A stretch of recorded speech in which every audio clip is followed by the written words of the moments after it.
Ouais, ce que je vous propose, c'est que nous démarrions pour ce premier webinaire autour de la grande école de l'alternance et autour du développement des compétences par les dispositifs de l'alternance. Je souhaitais à vous accueillir et à vous remercier de votre ponctualité, de votre présence sur ce premier webinaire. Je suis Didier Fourquin, directeur des opérations d'Adeco Training, et je vais vous présenter en 25-30 minutes maxi, donc on arrêtera à 10h30, comment nous créons des compétences pour vous et des compétences nécessaires au niveau du fonctionnement, du bon fonctionnement du marché. Dans un premier temps, bien entendu, j'espère que vous et tous ceux qui vous sont proches se portent le mieux possible. Et je suis donc très heureux de vous accueillir dans ce qu'on vit un peu tous au quotidien, c'est-à-dire vous accueillir directement chez moi.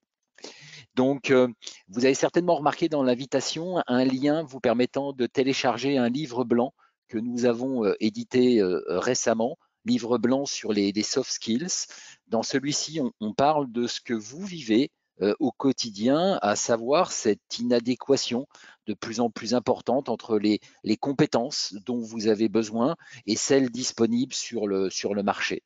Alors c'est vrai que là, on a pris une petite image que les amateurs de rugby connaissent bien, à savoir le crunch, qui a d'ailleurs été brillamment remporté cette année par notre équipe de France de rugby, puisque le crunch étant le match du tournoi destination entre l'Angleterre et la France. Mais vous, en tant que dirigeant, en tant que responsable ou directeur des ressources humaines ou directrice des ressources humaines, en tant que manager, vous avez plus à vivre au quotidien cette crise de talent, cette inadéquation dont nous parlions entre les compétences disponibles sur le marché et vos propres besoins. Ce que les Anglais appellent le talent crunch. Pour étayer la problématique dont nous parlions, je souhaitais partager quelques chiffres avec vous. Rassurez-vous, il n'y en a pas beaucoup et vous les connaissez. Alors, dans certains cas, c'est peut-être vous avez déjà peut-être entendu ces chiffres ou vu ces chiffres ou lu ces chiffres de manière légèrement différente. Au-delà du nombre en soi, il reflète vraiment la réalité du quotidien. À savoir qu'aujourd'hui, c'est vrai qu'il y a une émergence de nouveaux métiers, une émergence de nouvelles compétences et certaines qu'on n'a pas encore identifiées. Dans une dernière étude, on a identifié que 85% des emplois de 2030 n'existaient pas aujourd'hui, n'existaient pas au sein de vos entreprises, n'existaient pas sur le marché tout simplement. Ça veut donc dire que là, il va falloir effectivement qu'on travaille sur cette démarche de prospective et qu'on travaille sur cette démarche d'acquisition de nouvelles compétences. En parallèle, on sait que 50% des emplois vont être transformés dans les 5 années à venir et notamment liés, bien entendu, à l'impact du digital. Donc là aussi, il va y avoir un travail, et il y a aujourd'hui un travail réalisé d'adaptation des compétences, mais on peut également penser à tout ce qui est transmission de savoir et savoir-faire suite au départ quelque part de nos plus anciens. Et enfin, tout ça crée aujourd'hui en France, alors sur une partie émergente du marché qui n'est pas la partie majoritaire, puisque ce sont les derniers chiffres Pôle emploi qui nous ont été portés à notre connaissance, cette difficulté de compétences générait juste sur cette partie du marché 250 000 emplois qui n'ont pas pu être pourvus parce qu'on n'arrivait pas à réaliser cette adéquation de compétences entre vos besoins et les compétences disponibles sur le marché. Mais là aussi, en tant qu'entreprise, vous le savez bien, il y a y compris un autre enjeu à relever qui est l'enjeu de la fidélisation de vos collaborateurs, de nos collaborateurs. Pourquoi? Un chiffre étonnant, peu communiqué. Il faut savoir qu'un tiers des CDI sont rompus dès la première année. Ça veut donc dire qu'il ne suffit pas de trouver la compétence, il ne suffit pas d'adapter la compétence, encore faut-il la fidéliser. Voilà, donc ce défi que nous avons à relever, dans ce défi, la formation professionnelle est clairement notre arme première pour attirer et fidéliser ces compétences, pour les intégrer et intégrer aussi de plus en plus la formation tout au long de sa vie professionnelle. En ce sens, la réforme de la formation professionnelle, qui a repositionné clairement l'individu comme acteur central de ces adaptations de compétences pour faire face notamment à ces bouleversements technologiques, va clairement dans ce sens. Et nous sommes, nous, persuadés, et c'est en cela que je fais le lien avec le livre blanc dont je vous parlais tout à l'heure, nous sommes persuadés que le training autour des soft skills sera juste la pierre angulaire de cette adaptation de compétences. Il va falloir, et vous le savez bien aussi, qu'on soit de plus en plus agile. Dans notre métier, d'ailleurs, dans le métier de la formation, je pense réellement qu'il y aura un avant et un après la crise. Cette période nous a prouvé qu'on pouvait travailler différemment, qu'on pouvait faire plein de choses dans d'autres circonstances, qu'en faisant confiance aux collaborateurs, qu'en renforçant cette autonomie des collaborateurs, l'organisation pouvait tout à fait s'adapter à ce type de crise. On pense bien sûr au télétravail, mais on pense notamment à la formation distancielle. Sachez, par exemple, que ce que nous vivons chez Adecco, nous sommes une société qui est fortement impactée, bien entendu, au niveau d'Adecco Training, la filiale formation du groupe Adecco, nous avons 60% d'activité partielle aujourd'hui, de manière globale. Donc, nous avons mis en place à disposition de nos collaborateurs qui sont en activité partielle un catalogue de formation distancielle qu'on a effectivement renforcé. On a dû gérer plus de 2000 sollicitations en une semaine de la part de l'ensemble des collaborateurs du groupe.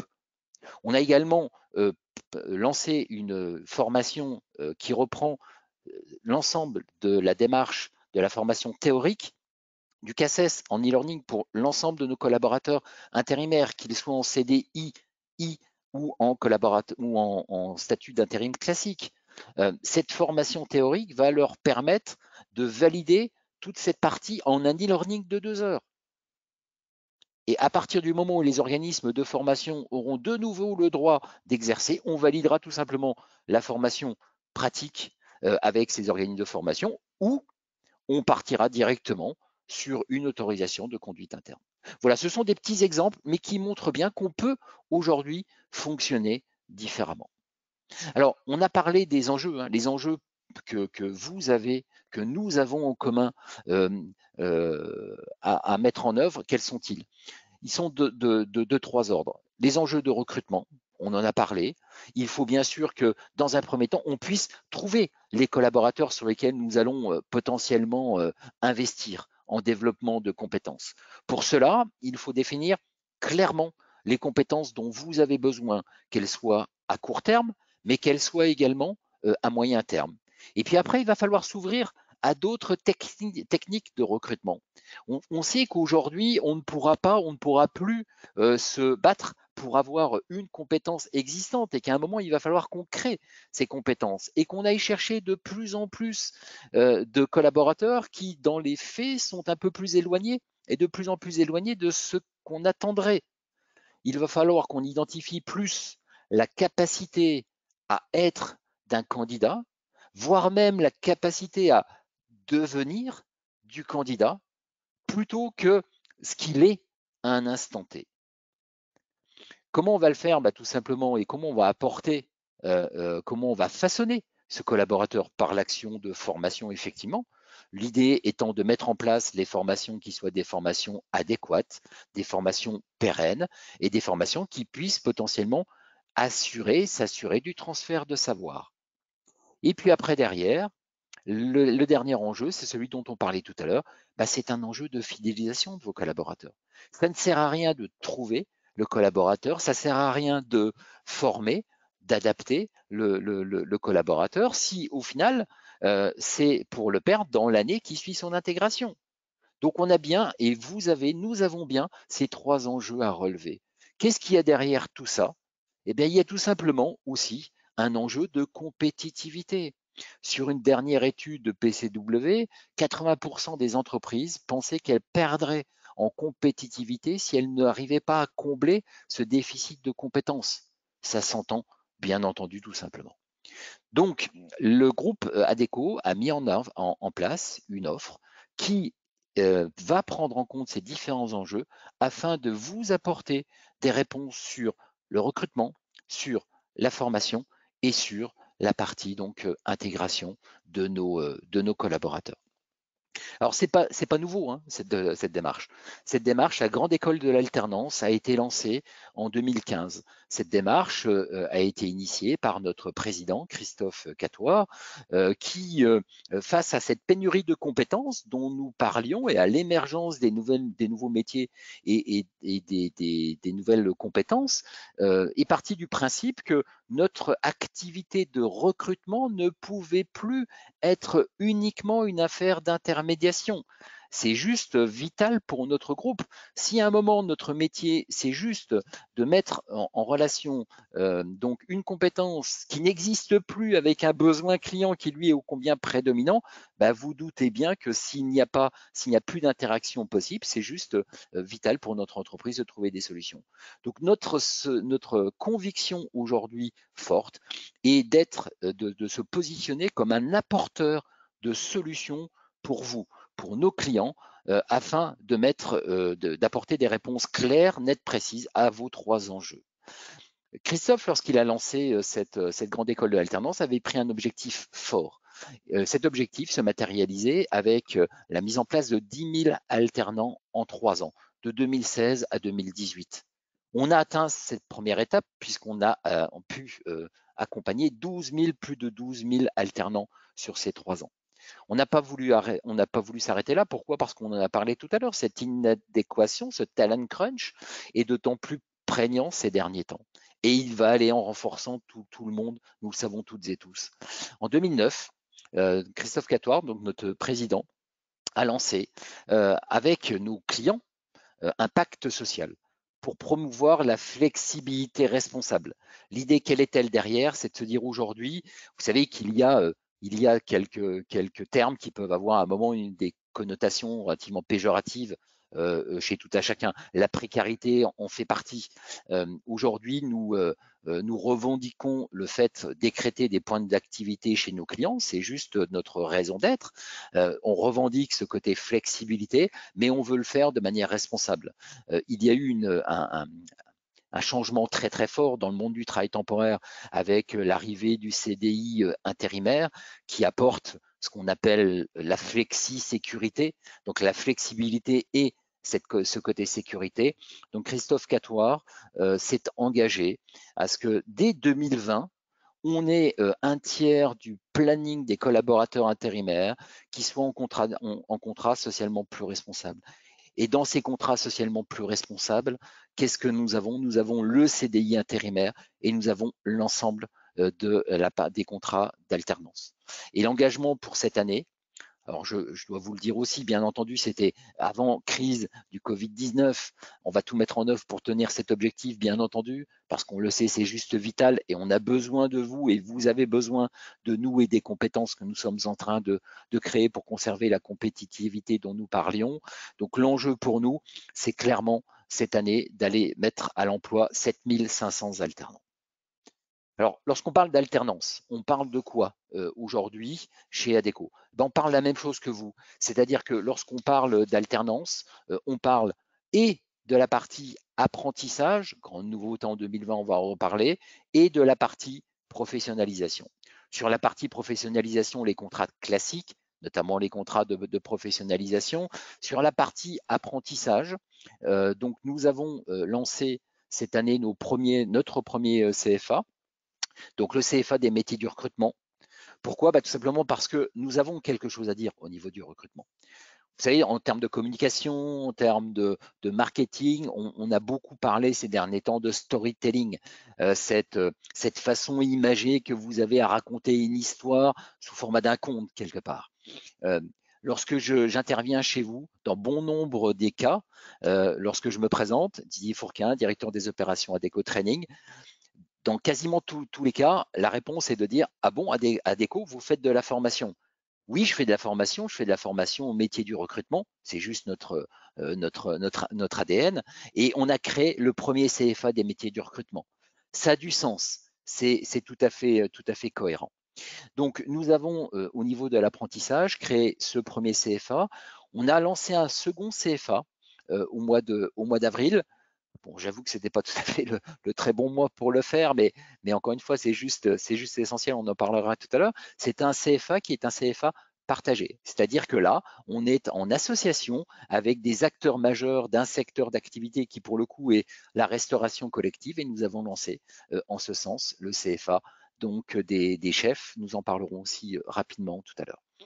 Et juste pour clore cette approche sur la partie apprentissage, sachez également que nous avons une offre qui permet d'accompagner des clients dans le cadre de la création de leur propre CFA.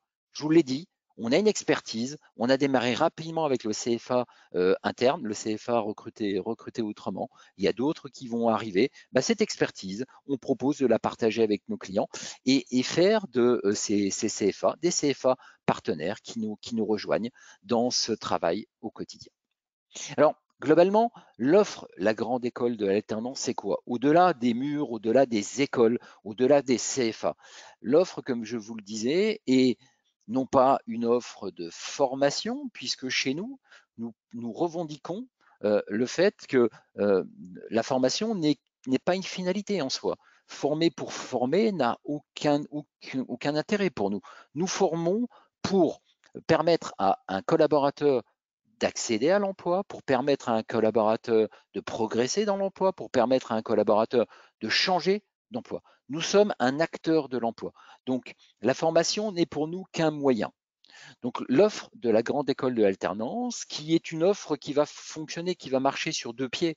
Elle va marcher sur une première jambe quelque part qui va être le recrutement et une seconde qui va être la partie formation. Comme toujours, il est beaucoup plus simple d'apporter globalement une bonne réponse à une question qui est bien posée. Donc la première étape va être bien entendu l'analyse de vos besoins. C'est quelles sont les compétences dont vous avez besoin et quelles sont les ressources du bassin d'emploi. Nous avons au sein du groupe une société qui s'appelle Adecco Analytics qui nous permet d'avoir accès à des démarches prospectives zone d'emploi par zone d'emploi. On peut aller au plus proche de votre entreprise. Pour vous dire, si ce besoin est un besoin effectivement qui n'existe pas chez vous, mais sur lequel on peut trouver des solutions à l'externe, ou c'est un besoin qui n'existe pas chez vous, qui n'existe nulle part, donc qui est un besoin pénurique, ou c'est un besoin qui potentiellement commence à évoluer, qui peut devenir potentiellement stratégique. Donc nous avons cette vision et nous croisons cette vision avec vos attentes. Une fois qu'on a défini cette analyse, bien entendu que le cœur de l'offre, c'est bien entendu de concevoir cette solution. On l'a dit tout à l'heure, l'offre de la grande école de l'alternance étant une offre recrutement qu'une offre de formation. C'est bien les deux. Au niveau du recrutement, on le disait, c'est on part du principe qu'on va apporter la majeure partie des hard skills aux candidats qu'on a identifiés. Puisque l'idée, quelque part, de l'évaluation, du recrutement, ça va être ensemble de bien définir les compétences et surtout de définir quelles sont les compétences en termes de soft skills dont vous avez besoin, ces capacités globalement que dont le collaborateur devra faire preuve. La première étant, est-ce que le collaborateur se projette dans une formation qui va durer plus ou moins 6 mois? Est-ce qu'il a déjà cette motivation? Et à partir de là, on va déterminer quelles sont les solutions d'évaluation, quelle est la démarche de testing à mettre en œuvre qui peut aller, pourquoi pas, jusqu'à une démarche d'assessment center. Puis après, la troisième étape, c'est quelque part créer la compétence et la trouver dans un premier temps. Donc ça va être le temps de la réalisation, le temps aussi bien sûr de la démarche de mise en œuvre. Sachez que à partir du moment où on a votre accord sur cette partie-là, il faut compter entre 2 à 3 mois à partir de votre accord pour tout finaliser. Entre le moment où on réalise l'analyse de poste jusqu'au moment où on commence à intégrer les collaborateurs dans la démarche de la grande école de l'alternance. Et ce, quel que soit le dispositif, parce qu'encore une fois, on le redit et on le revendique, ce qui compte, c'est ce à quoi on veut aboutir. Si le dispositif à choisir, c'est le CPI, ce sera le CPI, le contrat de professionnalisation, excusez-moi. Si le dispositif, c'est le contrat d'apprentissage, on ira mobiliser le contrat d'apprentissage. Encore une fois, la finalité de cette formation est bien d'apporter une réponse à vos questions. Et puis après, une fois qu'on a ça, on va dans les faits réaliser globalement la prestation, avec peut-être une spécificité qui nous différencie fortement et qui nous permet de vous garantir des résultats probants. Quelle est-elle cette spécificité? Ben, c'est un système de double tutorat et de triple acteur, je dirais. Double tutorat, pourquoi? Parce que lorsque nous accompagnons les jeunes ou moins jeunes, dans le cadre des formations en alternance avec vous, globalement, on va demander à votre collaborateur salarié de se concentrer en tant que tuteur technique uniquement de ce sur quoi il a la maîtrise, c'est-à-dire le savoir technique. Il va se contenter de cela. Le deuxième tuteur est un tuteur qu'on va nommer chez Adecco directement. Et sachez qu'à ce niveau, nous avons et nous formons chaque année 700 tuteurs qui nous permettent d'accompagner au plus proche du terrain les salariés et vous-même en tant que client. L'idée de ce double tutorat, c'est qu'encore une fois, votre salarié, et c'est valorisant pour lui, se concentre et ce transfert de savoir, et que notre tuteur, notre salarié Adecco qui va accompagner le collaborateur intérimaire, lui va souvent être là pour régler les petits problèmes au quotidien. On va souvent être dans la médiation. Un tel m'a mal parlé, je ne comprends pas ma paye, etc. Voilà. Toutes ces parties, toutes ces différenciations d'approche nous permettent effectivement d'accompagner plus sereinement le collaborateur et d'afficher des taux d'employabilité à 12 mois à l'issue de la formation proche de 85%, avec à peine 8% de taux de rupture, ce qui est très bien au regard des 20% qu'on peut connaître en moyenne nationale. Voilà, donc système de double tutorat, et j'ai parlé de 3 acteurs. Quel est le troisième acteur? C'est tout simplement l'organisme de formation qu'on va venir mandater. Dans une démarche très spécifique, et ça aussi c'est une vraie particularité, aujourd'hui nous avons, nous à Adecco Training, le rôle d'organisme architecte de l'opération. Ce qu'on va faire derrière sur cette démarche d'alternance, c'est qu'on va aller chercher module par module l'organisme de formation qui nous semble le plus adapté à vos attentes. Nous, on n'est pas là pour mettre en avant tel ou tel organisme de formation. On travaille avec un très grand panel.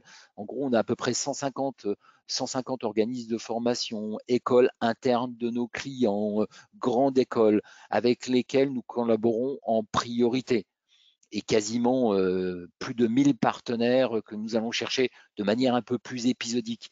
Quelle est la garantie? Quelle est la promesse qu'on met derrière ça? C'est qu'en fonction des compétences, nous irons toujours chercher l'organisme de formation, le consultant qui fera la différence et qui vous apportera la meilleure réponse à votre besoin. Voilà.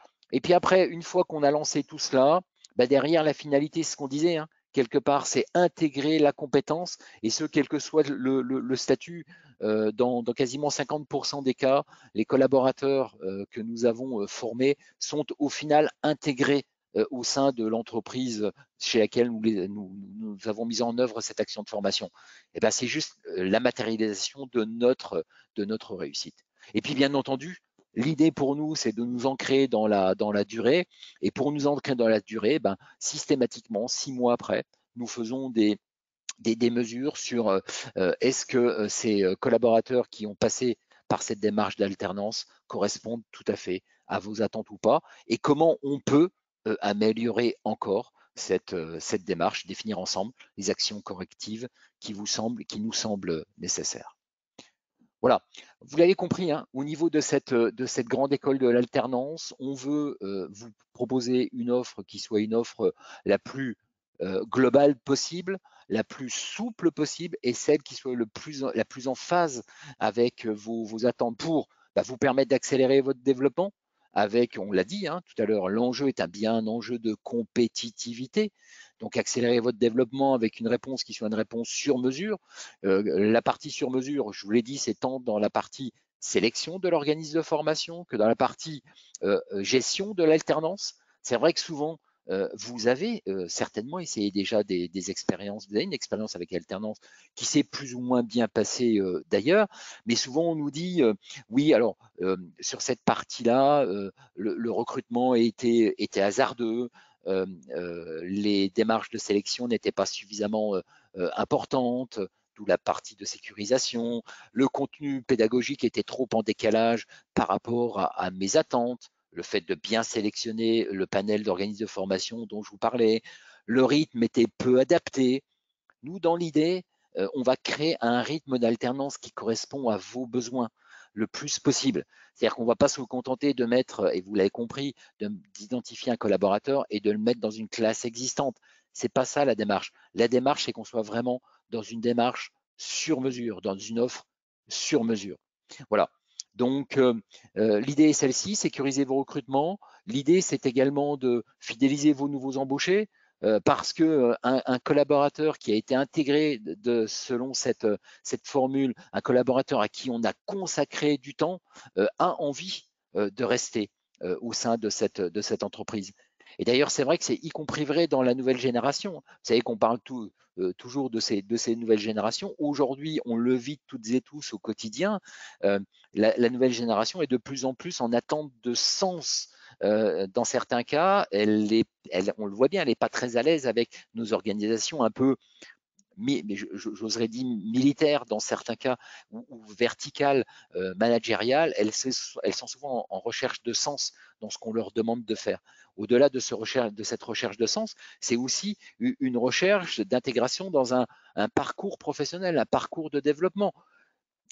Même si ça peut paraître antinomique, parce qu'on sait que cette nouvelle génération va potentiellement être amenée à changer entre 5 à 10 fois d'employeur au cours de sa carrière.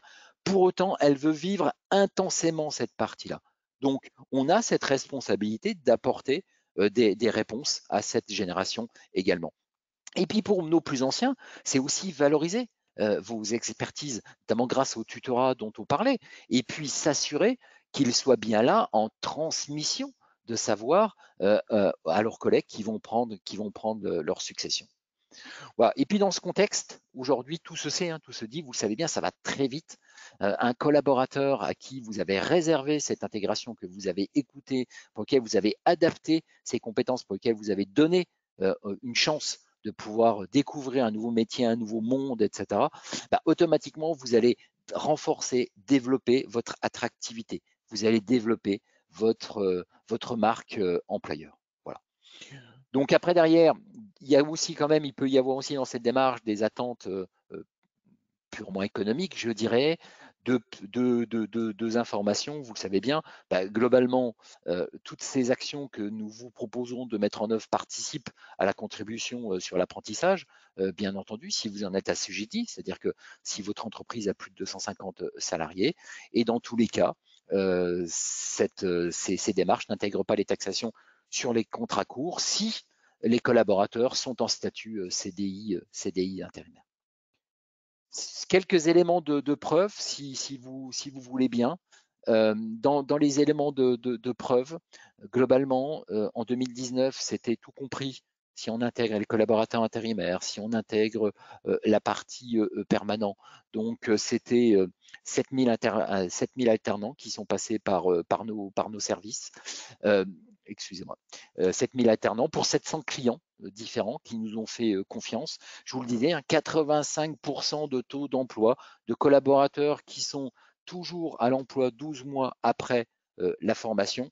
On arrive à générer à peine 8% de taux de rupture. Les 700 tuteurs, je vous en ai parlé.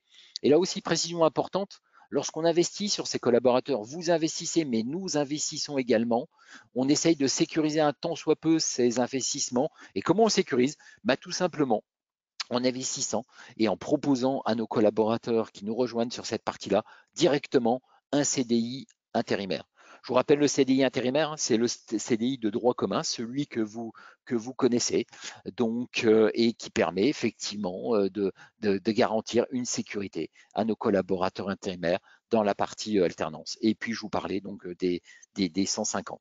Alors là aussi, on parlait beaucoup de l'attractivité. On casse les codes un peu de la partie alternance. C'est pas que l'apprentissage, c'est globalement des réponses adaptées pour tous les âges globalement pour nos collaborateurs, pour tous les gens en alternant. Voilà, on ne s'arrête pas à 29 ans, à 30 ans, à 29 ans révolus. On peut aller au-delà. Il y a des solutions pour l'ensemble de nos collaborateurs. Voilà ce qu'on voulait partager avec vous ce matin. Juste peut-être dernière précision, il est 10h32 je crois, voilà 10h32. Une dernière minute pour finir, je vous ai parlé donc de la partie apprentissage, deux approches, le CFA des métiers le CFA des chefs. Donc globalement, c'est avec les acteurs majeurs de la profession, nous montons une offre d'apprentis sur une formation qui soit une formation qualifiante en alternance